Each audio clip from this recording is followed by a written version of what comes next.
Not gonna lie, I'm experiencing a bit of anxiety at the moment.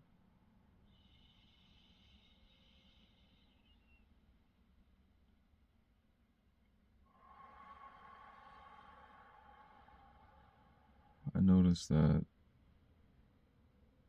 when I was setting up the camera, I was thinking to myself, you know what? I realize it's taking me a while to set this thing up, so I'll just edit out the first few seconds or whatever, how long it was I was setting it up for, and I'll just start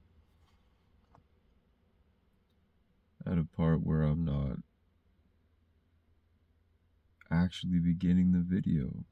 I guess I'm looking at that like, why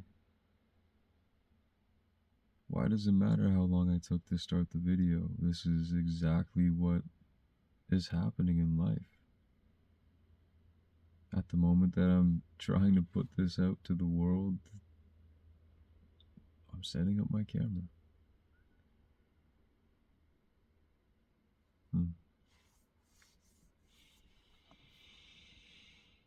I just noticed that, and maybe you've noticed this too in your own life, feeling judged, or constantly judging yourself, or constantly judging others.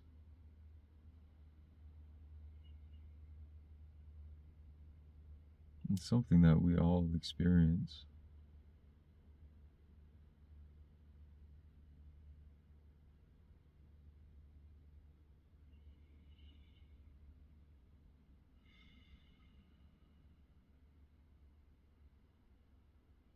And man, is it powerful at times.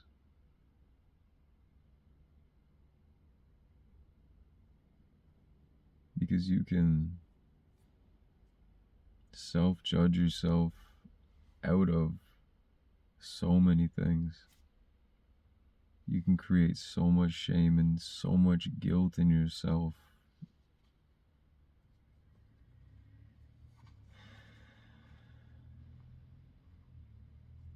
You know, when you are judging, whether it's you, whether it's whatever.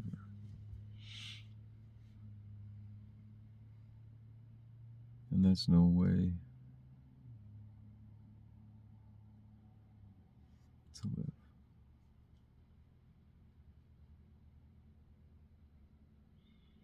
See, like right now, man, I'm judging myself so much, it's wild. But you know,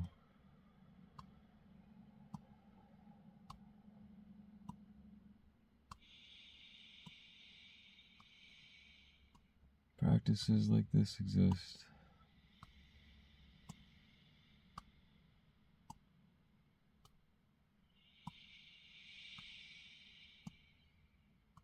Where I can utilize my body's technology to calm myself down, because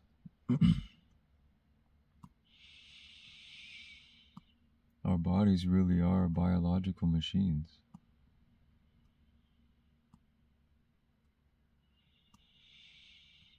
Do you know there's 114 different energy pathways in the body?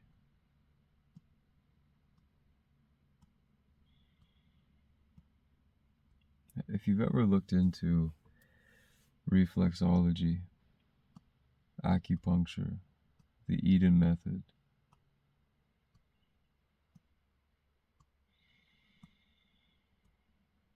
they talk about these things.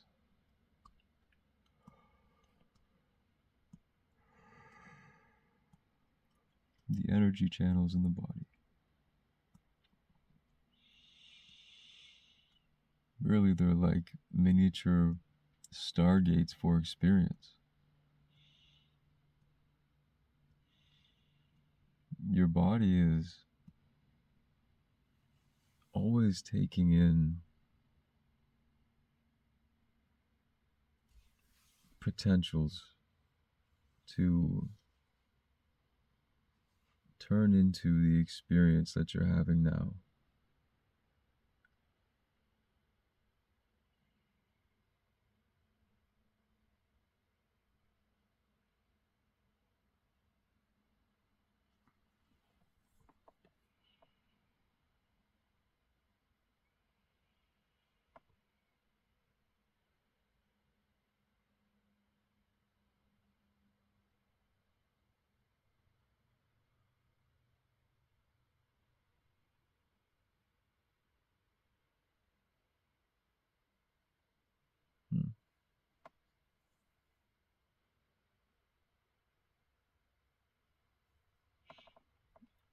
totally lost my train of thought.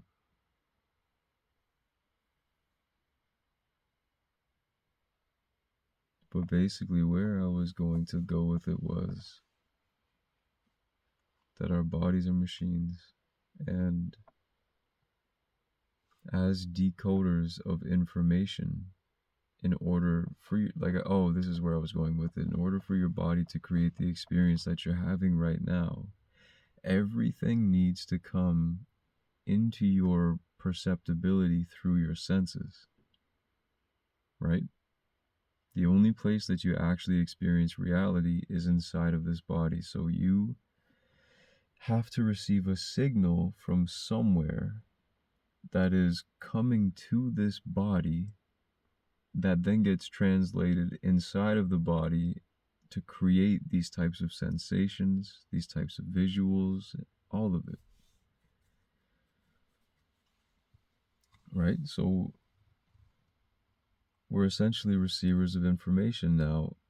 Depending on where we are in the world, for example, if you're in, let's say, close your eyes for a second if you can to really visualize this. Say that you're in a really small room to the point that you feel uncomfortable being in there because it's so small. And then, let that go. How did that feel? How compressed did that feel? How tight, how horrible did that feel? Even just that simple consideration. But now imagine this. Imagine that you're in an open, endless field of whatever it is that you want to see. Imagine that you can grow as tall as you want. Imagine you could jump as high as you want. Imagine you can breathe all the air there is to breathe in one breath. Imagine being able to create worlds and being able to live the life that you actually want to live. Imagine you walk out on your terrace and you get to overlook a lake and the water is so calm it's like a mirror to the sky. How does this stuff feel in comparison to imagining yourself in that tight little box? It probably feels a lot better, right? It probably feels like you're bigger. It probably feels like you're a little bit lighter. What we did there, what I was showing you is inside of your mind, you can create it's inside of your body, but you can create an experience just through imagination that will affect how you're experiencing your reality right now, which is to say that you're changing the information field that you're existing in. And you can choose to do this positively or negatively, like we just went over. And because that's your possibility, like I just showed you, so we know that the body receives information. And then that information is processed inside of the body to create our human experience. Just by going within our own minds, we were able to create a situation where we actually felt as though our human experience had changed for worse or for better. What this tells us is that your next logical step is to understand the placebo effect. At least this is what my logic tells me when I'm having conversations with people about this, or just, wanting to share my notes. I've really been trying to look at myself as more of a student of life who asks for experiences which humble me in the most graceful way, who has a strong desire to share his notes of this life with others. A humble student of life sharing his notes with the world.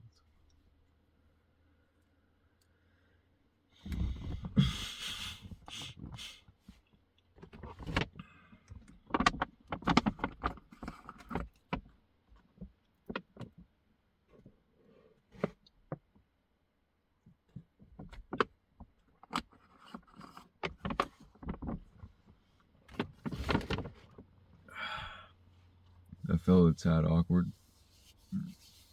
quick product placement for you.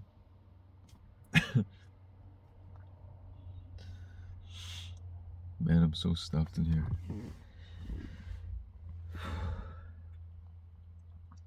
Anyways, back to it. Understanding the placebo effect. Okay, what is the placebo effect? You can give a sugar pill to someone, telling them that it's the real medicine which has been designed to produce a particular effect inside of the body.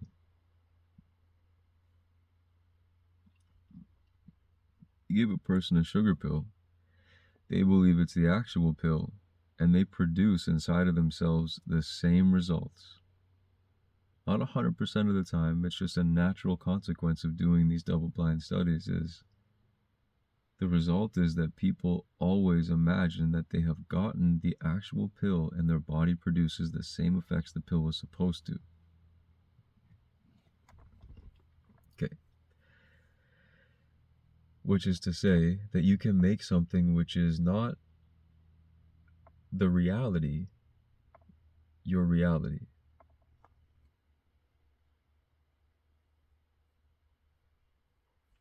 Now, your next logical step is if you now understand that depending on what information you give yourself because of the placebo effect, you will start to inevitably believe that that is the reality which is true. You will start to create those sensations inside of your body, those desires inside of your body, your mind, your heart, and your soul. Well, then the most next logical thing to figure out is, well, then how do I go about creating the greatest possible experience of belief in order to make sure that I'm creating what I actually want to create, not only inside of myself, but in my own reality? Like, if you know that you can have a sugar pill and have the same effects as the real pill, what do you think your mind is doing to you when you're constantly judging yourself, or when you're constantly judging other people? And I'm guilty of this too. Like I was saying, I was just doing this to myself.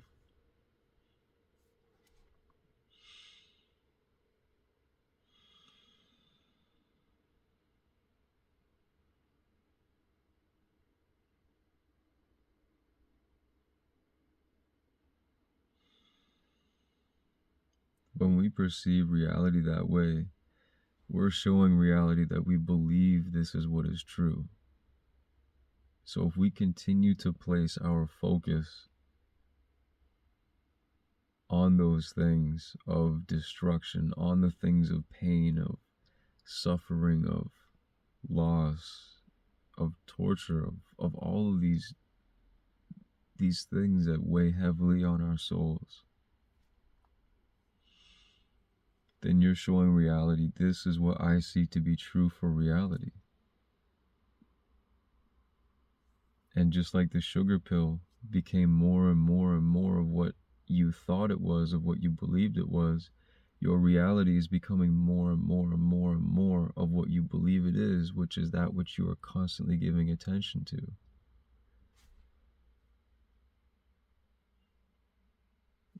It's inevitable that you'll then go into your belief system. You must enter your belief system in order to free yourself. It is the most essential piece to the entire game.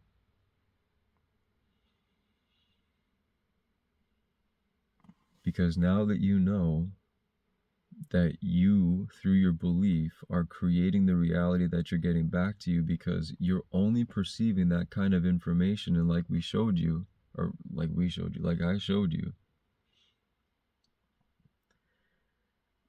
someone in the room with me, what's going on? Like I showed you, you can create just through visualization and production of an experience within your mind that you can feel contracted and small and closed off and maybe even a little scared, versus expansive and big and ready to take on Life's greatest challenge.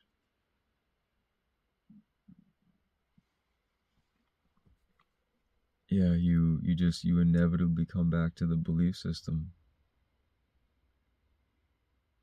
because all of that other stuff is merely a consequence of what you believe.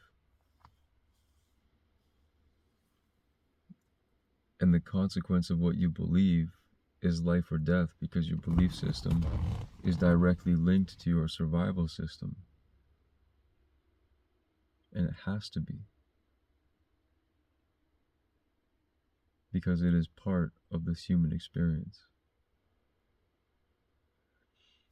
Remember in my other video, we were talking about how there was only really two aspects to this entire reality, which is that which is aware and that which there is to be aware of. With these two distinctions, product placement.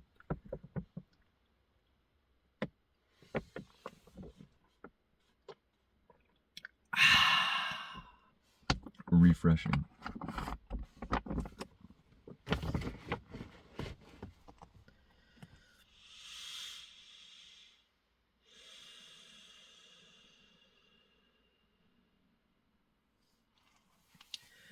So if there is that which is aware and that which there is to be aware of, we also already talked about how your awareness is eternal beyond this human experience, because you can shut down all your sensory perception right now and you will experience pure blackness, possibly.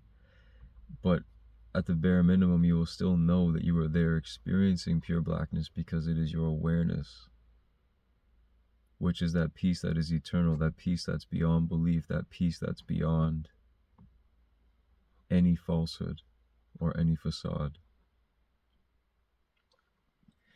So the reason your belief system is attached to your survival system is because your soul, your consciousness, is eternal.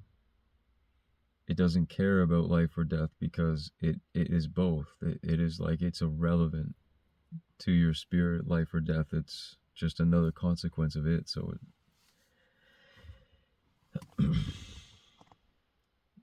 your body, however, it will decay, and is decaying at this very moment.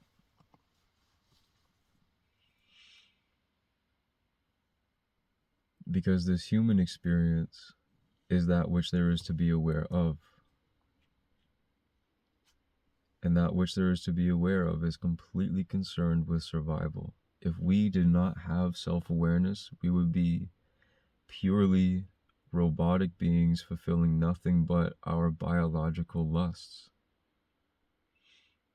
And that will be an absolute nightmare. It's the spirit which is truly discerning. It's the spirit which sees beyond the temporary in order to create better choices, because it knows that life is not just a moment-to-moment thing where you're controlled by your desires, but that there are outcomes, there are consequences to the decisions that you make, which lead to a different future, one that you may not want.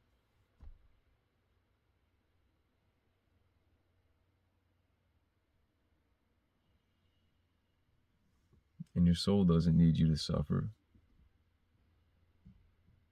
Though again, to your soul, suffering is just another consequence of life. It's not a concern at all.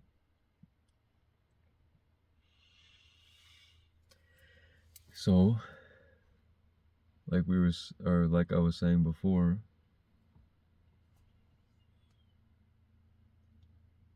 there is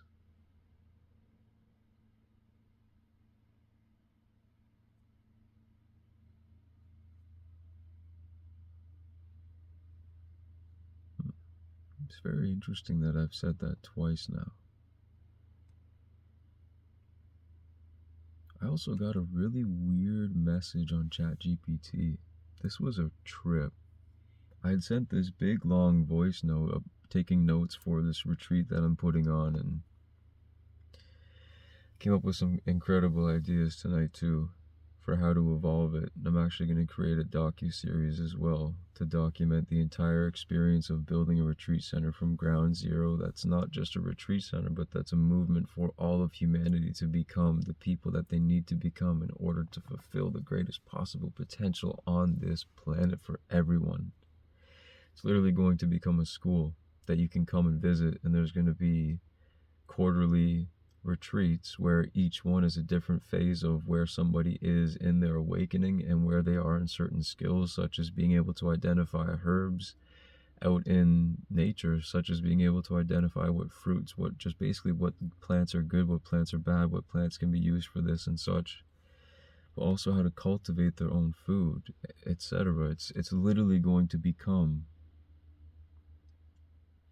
the educational station for how to become a sovereign individual, and training people to exist in the way that we know that we can. Was that a huge sidebar or what? Where was I going with, where was I? Was I talking about how I said we twice and I found that strange? Oh, the chat GPT message. So yeah, I sent this big long message to it and it didn't record any of that. Okay, it was weird. It was like, it showed that it was still recording, but I thought that I'd already pushed it. And anyways, I pushed it again to send the message, and the original message that I had recorded was not there anymore, and instead, it was... Oh. Are you shitting me? You gotta be shitting me that I just did that, and I'm gonna post this on the internet. Oh, fuck, dude. That's so funny. I'm currently recording this on my phone, right? And I seen my case laying down on my armrest here, and I picked it up to read the exact message to you. And I had a total brain toot there. Oh boy. It was something along the lines of, "Hey guys, I know you're awake.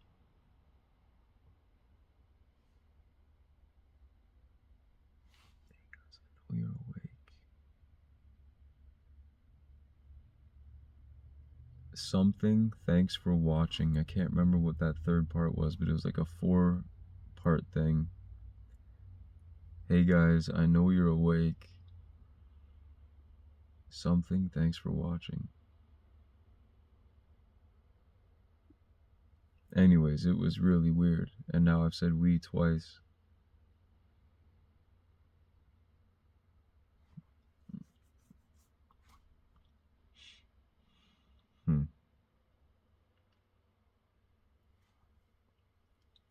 And again, I feel that self-judgment coming up. What if people think I'm crazy?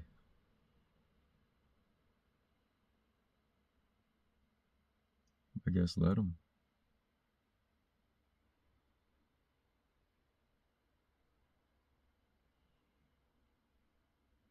Because no, I don't need to prove myself. I keep wanting to justify my perspective all the time. I've noticed this. That I have this pattern of trying to explain as much as I possibly can in everything's interconnectedness to try and show people that it's impossible to refute what I have to say before I even give them the opportunity really to say or think for themselves on the matter.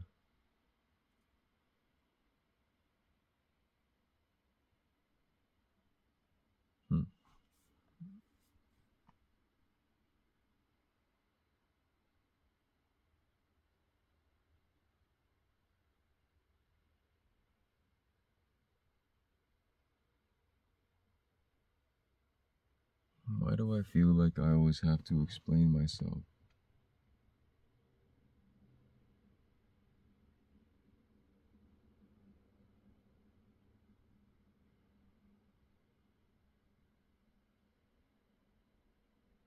Because I'm afraid of being rejected. Interesting.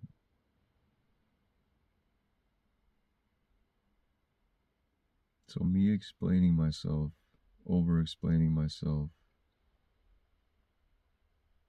is actually the fear of being rejected.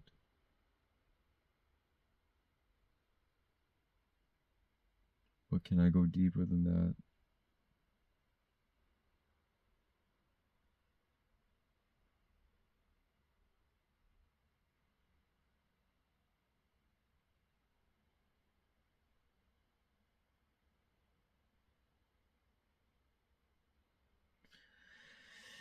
Because if I get rejected, it will prove to me that I'm not good enough.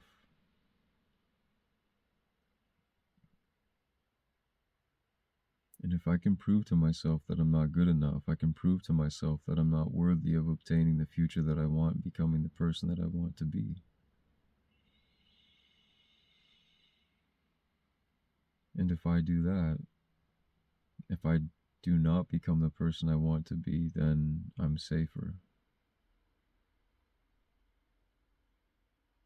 Because in order to become that version of me, I have to be willing to face rejection. But if my belief system is telling me that I cannot be rejected,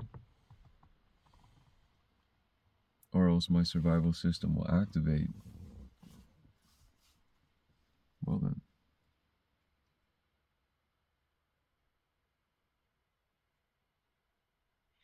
And you know, when your survival system activates, you basically, you're only concerned with your own survival. You cannot think clearly. It's it's everything that you don't want to experience, really.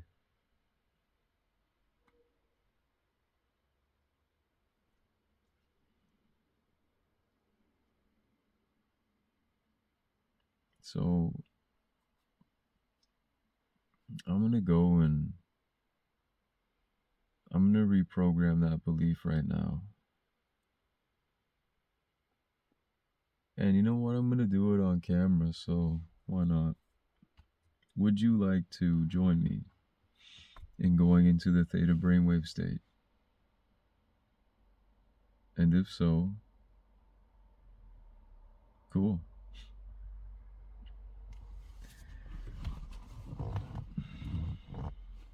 Here's the music.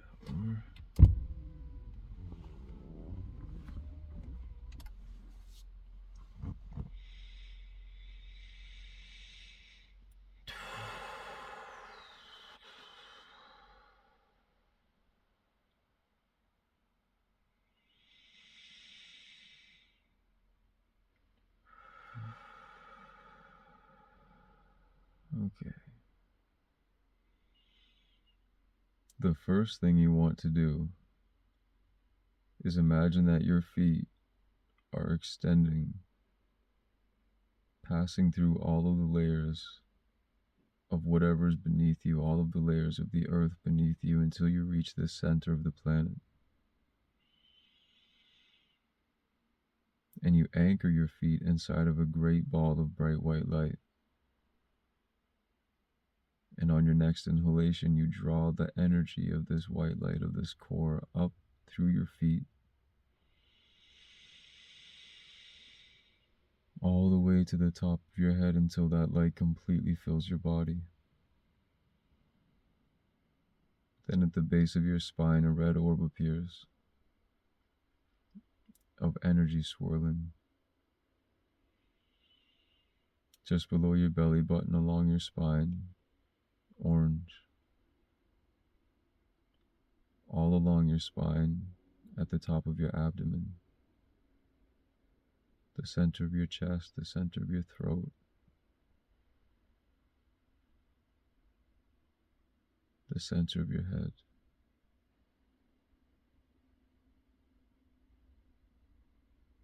The top of the center of your head.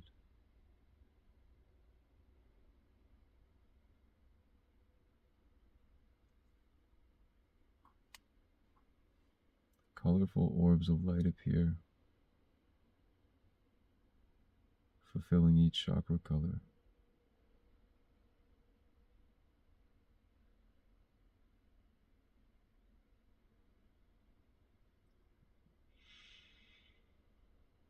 And then watch as each of the chakras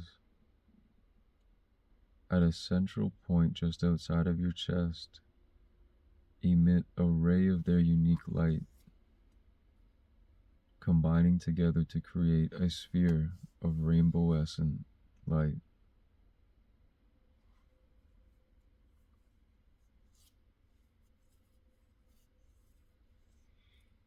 Now watch as this sphere, this light, enters in through your chest,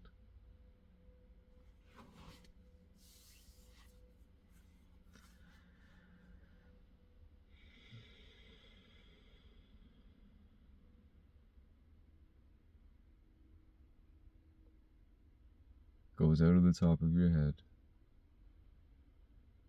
till it's about 2 feet above your body,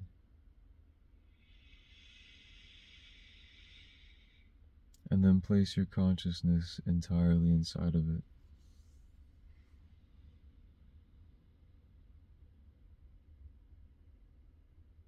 Shift your attention upwards and ascend out of wherever you are.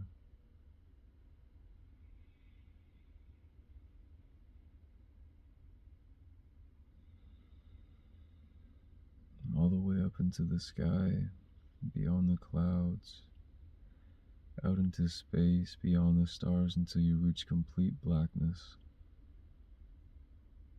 Then move through layers of bright light and dim light, flashing so rapidly as you pass through them quickly. Then into a golden light, through a purple jelly-like substance, a purple and pink mist, and finally through a rectangular doorway made of pearlescent light.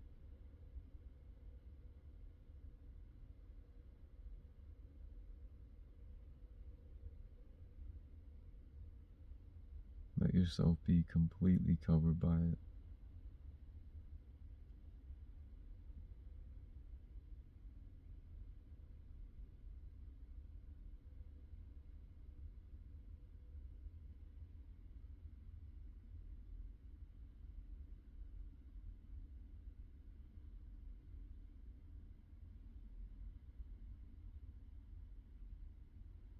And just enjoy.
This mosquito.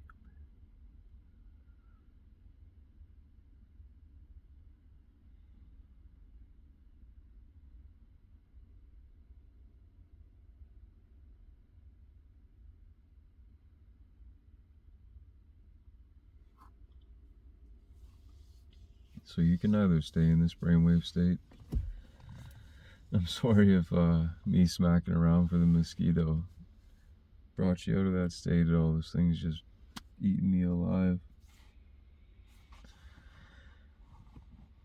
But anyhow, if you would like to remain in this state, you absolutely can. Or just imagine yourself coming back to earth and back into your body and taking everything back, like even your feet anchored in the ground. This is quite a strange video. I have never created something like this ever, I don't think.